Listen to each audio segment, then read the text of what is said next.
Queridos irmãos, hoje no Evangelho Nosso Senhor responde às multidões que pedem um sinal.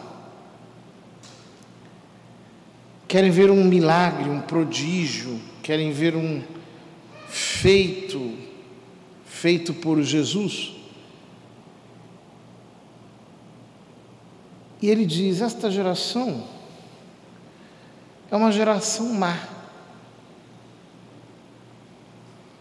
Ela busca um sinal, mas nenhum sinal lhe será dado, a não ser o sinal de Jonas.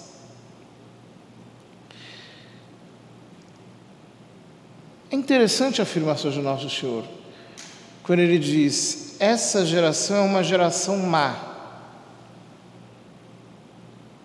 O que ele está querendo dizer com isso? Ele está fazendo referência a essa insistência mórbida que as pessoas têm de quererem prodígios, de quererem exigir de Deus demonstrações miraculosas, patentes. Só vou acreditar se Deus aparecer para mim e me disser X e Y. Só vou fazer aquilo que manda a palavra de Deus se vier tal confirmação ou aquilo outro. Ou seja, às vezes nós complicamos a vida. Nós esperamos de Deus manifestações extravagantes, escandalosas, excessivas. Por quê? Porque nós somos incrédulos. Porque nós não reparamos as coisas a partir dos sinais que são os mais patentes, aqueles mais básicos. Para quem não crê, tudo é motivo de dúvida. Para quem crê, tudo é motivo de confirmação. Uma pessoa que crê de verdade, ela percebe a ação da divina providência, Deus que vai conduzindo todas as coisas e que nos vai levando pelo nosso caminho. Não é tão difícil assim. E por isso Jesus diz: olha, essa geração é uma geração má, nenhum sinal lhe será dado, a não ser o sinal de Jonas. Que sinal de Jonas é esse? A primeira leitura recupera, muito resumidamente, a história de Jonas. Jonas era o livro de Jonas é curtinho, tem 4 capítulos, talvez 5. É bem curtinho. Jonas era um nacionalista judeu fanático. Então era alguém que acreditava que fora do judaísmo nada presta. E justamente Deus vai até ele era um profeta, o que mostra que Deus escolhe gente de tudo que é tipo, inclusive gente assim. E ai de quem se escandalizar, porque às vezes Deus vai usar justamente uma pessoa assim para falar com a gente. E Deus manda justamente uma pessoa assim ir pregar numa cidade pagã.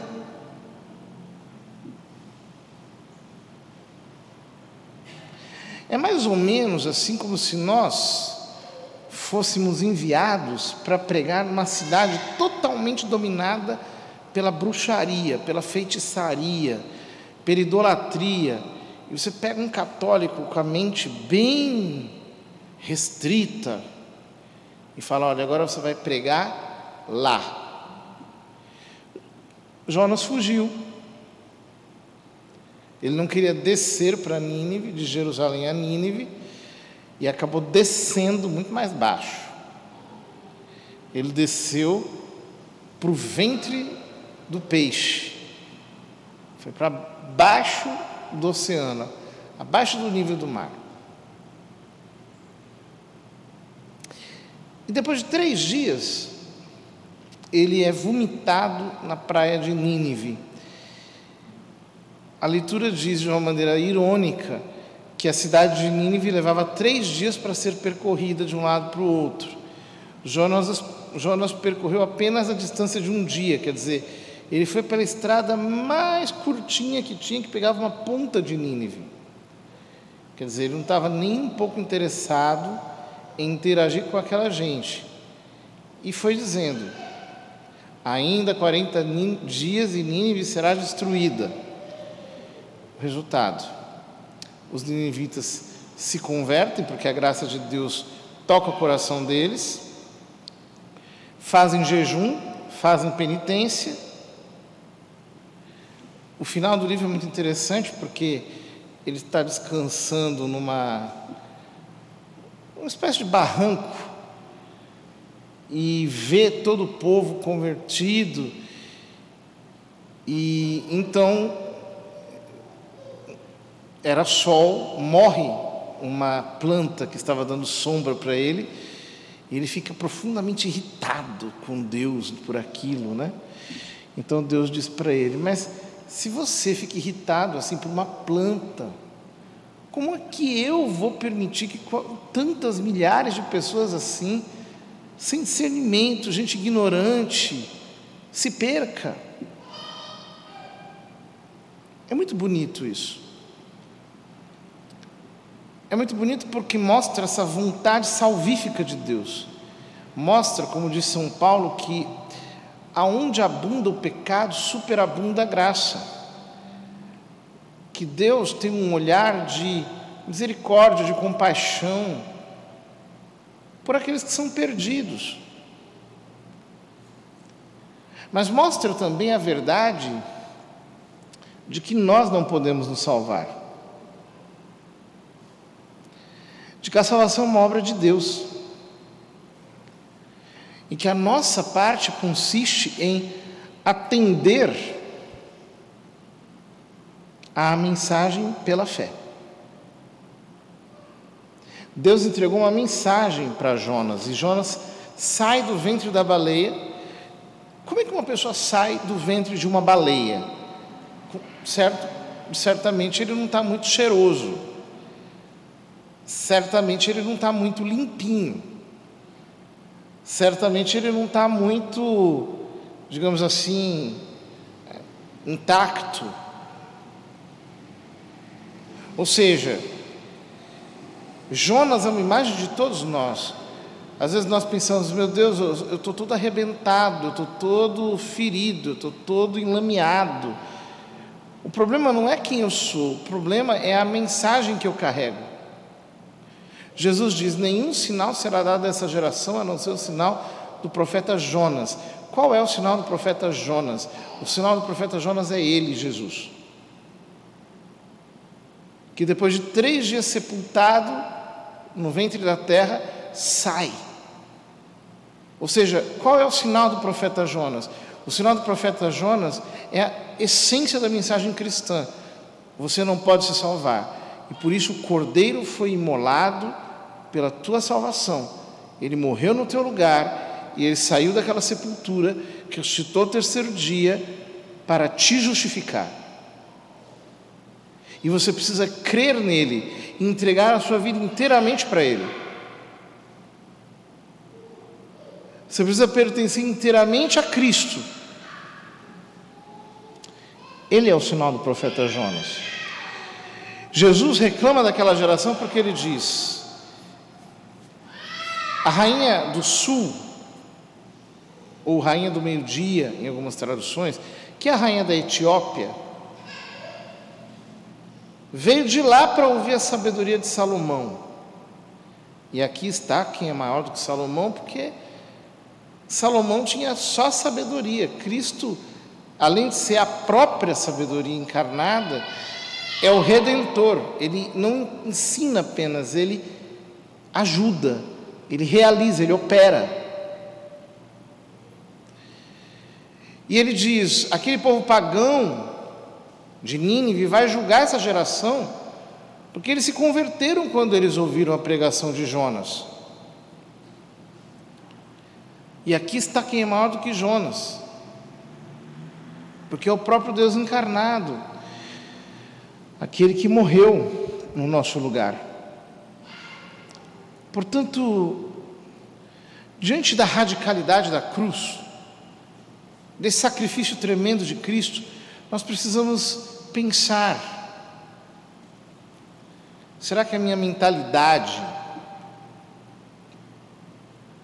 não foi ainda suficientemente atingida pelo poder do Evangelho?